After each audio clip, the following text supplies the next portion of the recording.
এখানে কিন্তু মূলত কয়েকটি ধাপে বা কয়েকটি মাধ্যমের মধ্য দিয়ে কিন্তু আপনাদেরকে অ্যাপ্লিকেশন ফর্মটি সম্পূর্ণ করতে হবে। আজকে আমরা আবার হাজির হয়েছি নতুন একটা ভিডিও নিয়ে। আজকে আমরা যে বিষয় নিয়ে আলোচনা করব, বর্ডার সিকিউরিটি ফোর্সে আবারও কিন্তু গ্রুপ বি এবং সি পদে কর্মী নিয়োগ করার বিজ্ঞপ্তি প্রকাশ করা হয়েছে। এখানে যেটা বলা হয়েছে, মূলত কিন্তু গ্রুপ বি এবং সি পদে নিয়োগ করা হচ্ছে। এখানে যেটা জানানো হয়েছে, পুরুষ মহিলা কিন্তু এখানে উভয় আবেদনের যোগ্য। তবে আজকে আমরা এই ভিডিওতে বিস্তারিত আলোচনা করব কোন কোন পদে নিয়োগ করা হচ্ছে, কোন পদের জন্য কতটা শূন্যপদ বলা হয়েছে, কি শিক্ষাগত যোগ্যতায় আপনারা এখানে আবেদন করতে পারবেন, সম্পূর্ণ স্টেপ বাই স্টেপ আজকে আমরা এই ভিডিওতে বিস্তারিত আলোচনা করব। আপনারা যদি এই চ্যানেলে নতুন হয়ে থাকেন, চ্যানেলটিকে অবশ্যই সাবস্ক্রাইব করে বেল আইকনে ক্লিক করে রাখবেন এরকম নতুন নতুন ভিডিও সবার আগে পাওয়ার জন্য। তো এরপর আমরা চলে এসেছি সরাসরি অফিসিয়াল নোটিফিকেশনে। তো এখানে আপনারা দেখতে পাচ্ছেন গ্রুপ বি পদের কথা যেটা বলা হয়েছে বা গ্রুপ বি পোস্ট যেটা বলা হয়েছে, এসআই বাইসাইকেল মেকানিক। এখানে যেটা বলা হয়েছে ক্যাটাগরি অনুযায়ী যেটা ভ্যাকেন্সির কথা বলা হয়েছে, আনরিজার্ভ ক্যাটাগরির জন্য যেটা বলা হয়েছে 2টি শূন্যপদ, ইডব্লিউএস এর জন্য এটা কোনো রকম শূন্যপদ বলা হয়নি, ওবিসিদের ক্ষেত্রে 1টি শূন্যপদ। মোট কিন্তু এখানে যেটা শূন্যপদ বলা হয়েছে, মোট কিন্তু 3টি শূন্যপদ বলা হয়েছে এসআই বাইসাইকেল মেকানিকের ক্ষেত্রে। এখানে যেটা বেতনের কথা বলা হচ্ছে, লেভেল 6 অনুযায়ী কিন্তু আপনাদের বেতনটা দিয়ে দেওয়া হচ্ছে 35,400 টাকা থেকে 1,12,400 টাকা করে কিন্তু এখানে আপনার বেতনটা পেয়ে যাচ্ছেন। এরপর আমরা চলে যাব সরাসরি গ্রুপ সি পদ। তো এখানে গ্রুপ সির কথা যেটা বলা হয়েছে, গ্রুপ সিতে এখানে কি কি পদের কথা বলা হয়েছে এবং কোন ক্যাটাগরির জন্য কতটা শূন্যপদ বলা হয়েছে, কি বেতনের কথা বলা হয়েছে। যেমন সবার প্রথমে বলা হয়েছে constable OTRP, constable SKT, constable fitter, constable carpenter, constable auto electrician, constable bicycle mechanic, constable BSTS. যেটা বলেছে মোট কিন্তু 34টি শূন্যপদ বলা হয়েছে। যেমন সবার প্রথমে বলা হয়েছে কনস্টেবল ওটিআরপি এর ক্ষেত্রে যেটা বলা হয়েছে, আনরিজার্ভদের জন্য কোনো শূন্যপদ এখানে বলা হয়নি। এখানে যেটা বলেছে এসসিদের ক্ষেত্রে শুধু 1টি শূন্যপদ এখানে বলা হয়েছে। এখানে মোট যেটা শূন্যপদের কথা বলা হয়েছে 1টি, কনস্টেবল এসকেটির ক্ষেত্রে যেটা বলা হয়েছে, ওবিসিদের ক্ষেত্রে 1টি শূন্যপদ বলা হয়েছে। এখানে মোট যেটা 1টি শূন্যপদের কথা এখানে কিন্তু বলা হয়েছে। কনস্টেবল ফিটারের ক্ষেত্রে যেটা বলা হয়েছে, আনরিজার্ভ ক্যাটাগরির জন্য 3টি, ওবিসিদের ক্ষেত্রে 1টি, মোট এখানে 4টি শূন্যপদ বলা হয়েছে। কনস্টেবল কার্পেন্টারের ক্ষেত্রে যেটা বলা হয়েছে, আনরিজার্ভ ক্যাটাগরির জন্য 2টি, মোট কিন্তু এখানে 2টি শূন্যপদ বলা হয়েছে। এরকম করে প্রতিটি ক্ষেত্রে যেমন বলা হয়েছে, কনস্টেবল অটো ইলেকট্রিশিয়ানের ক্ষেত্রে যেটা বলা হয়েছে 1টি শূন্যপদ, কনস্টেবল বাইসাইকেল মেকানিকের ক্ষেত্রে 22টি শূন্যপদ, কনস্টেবল বিএসটিএস এর ক্ষেত্রে যেটা বলা হয়েছে 2টি শূন্যপদ, কনস্টেবল আপহোলস্টার ক্ষেত্রে যেটা বলা হয়েছে 1টি শূন্যপদ। মোট কিন্তু এখানে 34টি শূন্যপদের কথা বলা হয়েছে। যেমন সব মিলিয়ে বলা হয়েছে আনরিজার্ভ ক্যাটাগরির জন্য 13টি শূন্যপদ, ওবিসিদের ক্ষেত্রে 8টি শূন্যপদ, এসসির ক্ষেত্রে 6টি শূন্যপদ, এসটিদের ক্ষেত্রে 7টি শূন্যপদ এখানে বলা হয়েছে। এরপর যেটা বলা হয়েছে, এখানে আবেদনের যেটা ওয়েবসাইটের কথা বলা হয়েছে, তো এখানে আপনারা দেখতে পাচ্ছেন বিএসএফ এর যেটা অফিসিয়াল ওয়েবসাইট রয়েছে, সেই অফিসিয়াল ওয়েবসাইটে কিন্তু আপনাদেরকে ভিজিট করে আবেদন করতে হবে। সেটির কথা যেটা বলেছে rect.bsf.gov.in, এই অফিসিয়াল ওয়েবসাইটে ভিজিট করে কিন্তু আপনারা এখানে আবেদন করতে পারবেন। এছাড়াও কিন্তু বিস্তারিত আপনারা এখানে জানতে পারবেন। এখানে যেটা বলেছে ন্যাশনালিটির ক্ষেত্রে যেটা বলা হয়েছে, এখানে কিন্তু আবেদন করার জন্য একজন ইন্ডিয়ান সিটিজেন হওয়া বাধ্যতামূলক বলা হয়েছে। এরপর যেটা বলা হয়েছে কোন পোস্টের জন্য কি শিক্ষাগত যোগ্যতা চাওয়া হয়েছে, তো এখানে এডুকেশন কোয়ালিফিকেশনের কথা যেটা বলেছে, সবার প্রতি আপনারা দেখতে পাচ্ছেন পোস্ট গ্রুপ বি এবং সি পদের ক্ষেত্রে যেটা বলা হয়েছে। এখানে 1 নম্বরে আপনারা দেখতে পাচ্ছেন গ্রুপ বি পদের ক্ষেত্রে যেটা শিক্ষাগত যোগ্যতার কথা বলা হয়েছে, 3 ইয়ার্স ডিপ্লোমা অথবা ডিগ্রি অটোমোবাইল ইঞ্জিনিয়ারিং অথবা mechanical engineering from an university recognization by government. তো যে কোনো বোর্ড থেকে কিন্তু আপনাদের 3 বছরের ডিপ্লোমা করে থাকতে হবে, তবে কিন্তু আপনারা এই পদের জন্য আবেদন করতে পারবেন। এরপর যেটা বলেছে গ্রুপ সি, তো গ্রুপ সি পদের ক্ষেত্রে যেটা শিক্ষাগত যোগ্যতার কথা বলা হয়েছে, আপনাদের কিন্তু নিম্নতম মাধ্যমিক পাস করে থাকলে কিন্তু আপনারা এখানে আবেদন করতে পারেন। তো যে কোনো বোর্ড থেকে যদি আপনারা মাধ্যমিক পাস করে থাকেন, তবে কিন্তু আপনারা গ্রুপ সি পদে আবেদনের যোগ্য। এছাড়াও যেটা বলা হয়েছে, এই নম্বরে আপনারা দেখতে পাচ্ছেন industrial training institute certificate in respective trade অথবা 3 years work experience in respective trade for রেপুটেড farm. তো এখানে আপনারা দেখতে পাচ্ছেন আপনাদের মাধ্যমিকের সঙ্গে সঙ্গে কিন্তু আপনাদের ইন্ডাস্ট্রিয়াল ট্রেনিংয়ের যেটা সার্টিফিকেট রয়েছে, সেটা সার্টিফিকেট কিন্তু আপনাদের থাকতে হবে, অথবা আপনাদের কিন্তু 3 বছর কাজের এখানে অভিজ্ঞতা থাকতে হবে যে পোস্টের জন্য আপনারা আবেদন করতে যাচ্ছেন সেই পোস্টের উপর। তো এখানে কিন্তু আপনাদের মাধ্যমিকের যোগ্যতার সঙ্গে সঙ্গে আপনার যে পদে আবেদন করতে যাচ্ছেন সেই পদের কিন্তু আপনাদের আপনাদের অভিজ্ঞতা থাকতে হচ্ছে, অথবা কিন্তু সেই ট্রেডের উপর আপনাদের কিন্তু একটা সার্টিফিকেট থাকা বাধ্যতামূলক বলা হয়েছে।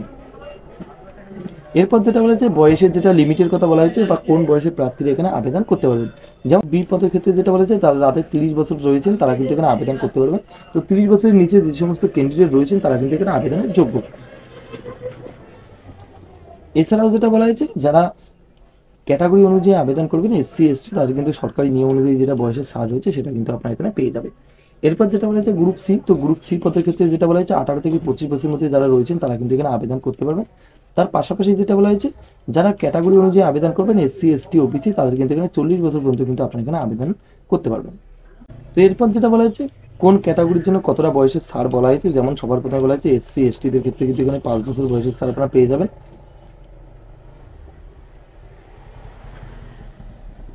2 নম্বরে যেটা বলা হয়েছে ওবিসিদের ক্ষেত্রে কিন্তু এখানে 3 বছর আপনার বয়সের ছাড় পেয়ে যাবেন।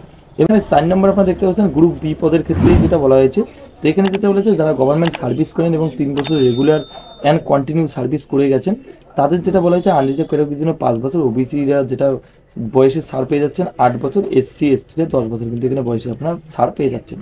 5 নম্বরে যেটা বলেছে গ্রুপ সি, তো গ্রুপ সি পদের ক্ষেত্রে যেটা বয়সের ছাড়ের কথা বলা হয়েছে আনরিজার্ভ ক্যাটাগরি যারা রয়েছেন তারা কিন্তু এখানে 40 বছর পর্যন্ত আপনারা আবেদন করতে পারবেন এবং এসসি এসটিদের ক্ষেত্রে 45 বছর পর্যন্ত কিন্তু আপনারা এখানে আবেদন করতে পারবেন।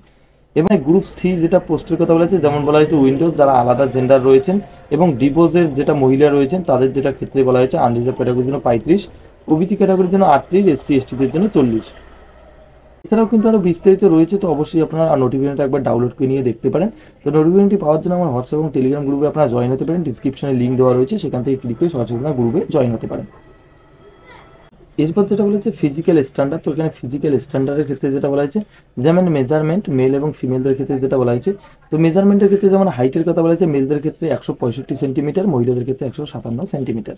এখানে চেস্টের কথা যেটা বলা হয়েছে পুরুষদের ক্ষেত্রে বলা হয়েছে 75 এবং এখানে যেটা বলা হয়েছে 75 থেকে 80 এবং মহিলাদের কিন্তু কোনো রকম চেস্টের কথা এখানে বলা হয়নি। এবং এখানে শরীরের সঙ্গে বা আপনাদের বয়সের সঙ্গে যেটা বলা হয়েছে তার সঙ্গে কিন্তু আপনাদের ওয়েটের যেটা মেজারমেন্ট কিন্তু থাকার বলা হয়েছে। এরপর যেটা চোখের কথা বলা হয়েছে, তো চোখের আপনাদের যেটা ভিজিবিলিটির কথা বলা হয়েছে বা অ্যাক্টিভিটি ভিজুয়াল যেটা বলা হয়েছে, তো এখানে আপনারা বিস্তারিত পেয়ে যাবেন, অবশ্যই আপনারা এখানে একবার দেখে নিতে পারেন। এর পরবর্তীতে যেটা বলা হচ্ছে রাইটিং এক্সাম, তো রাইটিং এক্সামে আপনাদের যেটা ক্যাটাগরির কথা বলা হয়েছে কিসের উপর কতটা নাম্বার থাকছে, যেমন সাবজেক্টের কথা বলা হয়েছে নাম্বার অফ কোশ্চেন মার্ক এবং ডিউরেশনের যেটা সময়ের কথা বলা হয়েছে কতটা সময় আপনাদের পরীক্ষার জন্য পাচ্ছেন। মোট যেটা বলা হয়েছে 100টি কোশ্চেন থাকবে 100 নম্বরের মধ্যে। এখানে যেটা বলা হয়েছে পার্ট এতে যেটা বলা হয়েছে জেনারেল ইংলিশের মধ্যে থাকবে আপনাদের 20টি কোশ্চেন, জেনারেল অ্যাওয়ারনেসের ক্ষেত্রে বলা হয়েছে 20টি কোশ্চেন এবং পার্ট সির ক্ষেত্রে যেটা বলা হয়েছে টেকনিক্যাল সাবজেক্টের ক্ষেত্রে আপনাদের থাকছে 60টি কোশ্চেন 60 নম্বরের মধ্যে, যেটা পেয়ে যাচ্ছেন 2 ঘন্টা কিন্তু আপনারা এখানে সময় পেয়ে যাবেন। এছাড়াও যেটা বলা হয়েছে এখানে 1 নম্বর দেখতে পাচ্ছেন সিলেবাস ফর এসআই, যারা বাইসাইকেল মেকানিকের ক্ষেত্রে আবেদন করবেন তাদের যেটা টপিক এবং কন্টেন্টের কথা যেটা বলা হয়েছে সেটা আপনারা এখানে পেয়ে যাচ্ছেন। আবেদন করার আগে একবার বিস্তারিত এখানে দেখে নিতে পারেন কি কি চাওয়া হয়েছে কি বিস্তারিত রয়েছে, আমি সেই বিষয় নিয়ে আলোচনা করছি না কারণ সেই বিষয় নিয়ে আলোচনা করলে ভিডিওটা অনেক বড় হয়ে যাবে। এরপর যেটা ফিজিক্যাল এফিসিয়েন্সি টেস্টের কথা বলা হয়েছে, তো এখানে আপনাদের যেটা ফিজিক্যাল এফিসিয়েন্সি টেস্টের কথা বলা হয়েছে, তো এখানে রানের ক্ষেত্রে যেটা বলা হয়েছে ছেলেদের ক্ষেত্রে যেটা বলা হয়েছে 3.2 কিলোমিটার কিন্তু কমপ্লিট করতে হবে 17 মিনিটে এবং মহিলাদের ক্ষেত্রে যেটা বলা হয়েছে 1.6 কিলোমিটার কিন্তু কমপ্লিট করতে হবে 9 মিনিটে। এছাড়াও কিন্তু আরও এখানে বিস্তারিত দেওয়া রয়েছে যেমন মেডিকেল এক্সামিনেশন রয়েছে, ফাইনাল মেরিট লিস্টের কথা রয়েছে, সম্পূর্ণ কিন্তু এখানে আপনারা বিস্তারিত দেখে নিতে পারেন। এরপর আমরা চলে যাবো সরাসরি হাউ টু অ্যাপ্লাই, আপনারা কীভাবে আবেদন করবেন বা এখানে আবেদনের যেটা লাস্ট ডেটের কথা বলা হয়েছে, তো অলরেডি কিন্তু আবেদন শুরু হয়ে গেছে 19/5/2024 থেকে, তো এখানে আপনারা আবেদন করতে পারবেন 17/6/2024 তারিখ পর্যন্ত। এখানে যেটা বলা হচ্ছে 11:59 PM পর্যন্ত কিন্তু আপনারা এখানে আবেদন করতে পারবেন। যেটা আবেদন করার জন্য যেটা ওয়েবসাইট বলা হয়েছে rect.bsf.gov.in, এই ওয়েবসাইটে ভিজিট করে কিন্তু আপনারা আবেদন করতে পারবেন। তো কীভাবে আপনারা আবেদন করবেন বা কীভাবে আপনারা রেজিস্টার করবেন সেই বিষয় নিয়ে সরাসরি আমরা ওয়েবসাইটে গিয়ে আপনাদের সঙ্গে আলোচনা করব। তো চলেন ফটাফট আমরা অফিসিয়াল ওয়েবসাইটে চলে যাই, কীভাবে আপনারা আবেদন করবেন বা কীভাবে আপনারা রেজিস্টার করবেন সেই বিষয় নিয়ে আমরা বিস্তারিত আলোচনা করব। তো আপনাদেরকে যেটা করতে হবে সবার প্রথমে আবেদন করার জন্য কিন্তু অফিসিয়াল ওয়েবসাইটে ভিজিট করতে হবে, আমি লিঙ্ক ডিসক্রিপশনে দিয়ে দেবো, সেখানে ক্লিক করে সরাসরি আপনি এই পেজে আসতে পারবেন। তো এখানে কিন্তু মূলত কয়েকটি ধাপে বা কয়েকটি মাধ্যমের মধ্য দিয়ে কিন্তু আপনাদেরকে অ্যাপ্লিকেশন ফর্মটি সম্পূর্ণ করতে হবে। যেমন সবার প্রথমে বলা হচ্ছে personal information, address details, other details, qualification details এবং যেটা বলা হয়েছে work experience certificate and documents আপলোডের কথা যেটা বলা হয়েছে। সবার নিচে যেটা বলেছে ক্রাইটেরিয়া, তো যেটা ক্রাইটেরিয়ার কথা বলা হয়েছে সম্পূর্ণ কিন্তু এখানে আপনাদের ধাপে ধাপে কিন্তু কমপ্লিট করতে হবে। তো এখানে আপনাদের যেটা সবার প্রথমে করতে হবে ক্যান্ডিডেট নেম, মোবাইল নম্বর এবং ইমেল আইডি দিতে হবে। ইমেল আইডি দিয়ে কিন্তু আপনাদের জেনারেল ওটিপিতে ক্লিক করতে হবে, জেনারেল ওটিপিতে ক্লিক করবে আপনাদের মোবাইল বা ইমেলের মাধ্যমে একটা ওটিপি জেনারেট হবে, সেই ওটিপিটা আপনাদের কিন্তু বসিয়ে দিয়ে কিন্তু আপনাদের পরবর্তী ধাপে যেতে হবে। তো চলেন ফটাফট আমরা নাম এবং মোবাইল নম্বর ইমেল আইডি বসিয়ে দিয়ে নেক্সট এবং ওটিপিতে ক্লিক করে দিই। গেট ওটিপিতে ক্লিক করার পর আপনাদের মোবাইল নম্বর এবং ইমেল আইডিতে আপনাদের ওটিপি চলে যাবে। তো ওটিপি আমাদের কাছে চলে এসে আমরা বসিয়ে দিয়েছি, বসিয়ে দিয়ে আপনার সাবমিট বাটনে ক্লিক করবেন। সাবমিট বাটনে ক্লিক করার পর পরবর্তী প্রসেস আপনাদের চলে আসবে আইডেন্টি ডিটেলস। তো এখানে আপনাদের যেটা আপনারা যে দিয়ে করতে যাচ্ছেন, সবার প্রথমে যদি আপনার আধার কার্ড দিয়ে করতে চান আধার কার্ডের নাম্বার বসিয়ে দেবেন এবং আইডেন্টিটি টাইপ আপনারা যেটা দিয়েছেন প্যান কার্ড, আধার কার্ড, যদি আপনারা আবারও আধার কার্ড দিয়ে দিয়েছেন তো এখানে আপনাদের আইডেন্টি নাম্বার যেটা রয়েছে সেটা আপনারা বসিয়ে দেবেন। এরপর যেটা বলা হয়েছে এডিশনাল ইনফরমেশন, তো আপনাদের যেটা রয়েছে জন্ম তারিখ, আপনাদের যেটা বাবার নাম, মায়ের নাম, জেন্ডার, মেরিটাল স্ট্যাটাস যেটা রয়েছে একে একে আপনাদের বসিয়ে দিতে হবে। বসিয়ে দেওয়ার পর যেটা বলেছে ডোমিক্লিন সার্টিফিকেট, তো আপনাদের ডোমিক্লিন যেটা ডিটেলস রয়েছে ইয়েস অথবা নো, তো এখানে আপনারা যদি ইয়েতে ক্লিক করে দেন তাহলে কিন্তু আপনাদের ডোমিক্লিন সার্টিফিকেট এখানে দিতে হচ্ছে। যদি আপনারা নোতে ক্লিক করে দেন তাহলে কিন্তু আপনাদের ডোমিক্লিন সার্টিফিকেটটা দিতে হচ্ছে না। সেখানে আপনারা চাইলে দিতে পারেন, নাহলে আপনারা এটা এরকমই রেখে দেবেন। পরবর্তী প্রসেস যেটা বলেছে আপনাদের যেটা ক্যাটাগরি রয়েছে, রিজার্ভ ক্যাটাগরি, রিলিজিয়ান, আপনাদের ক্যাটাগরি এখানে আপনারা একে একে বসিয়ে দেবেন। বসিয়ে দিয়ে পরবর্তীতে নেক্সট, সেভ অ্যান্ড নেক্সট বাটনে ক্লিক করবেন, করার পর পরবর্তী প্রসেস চলে আসবে। একে একে স্টেপ বাই স্টেপ আপনাদের কিন্তু সম্পূর্ণ কমপ্লিট করতে হবে। যদি ফর্মটি ফিল আপ করতে কোনো রকম অসুবিধা হয় বা আপনাদের যদি কিছু বুঝতে অসুবিধা হয় অবশ্যই আমাকে কমেন্ট বক্সে জানাতে পারেন, আমি যথার্থ চেষ্টা করবো আপনাদের উত্তর দেওয়ার জন্য। তো এই ছিল আজকের কিছু গুরুত্বপূর্ণ আপডেট। দেখা হচ্ছে পরবর্তী একটা নতুন চাকরির খবরে, ততক্ষণের জন্য ভালো থাকবেন, সুস্থ থাকবেন, ধন্যবাদ।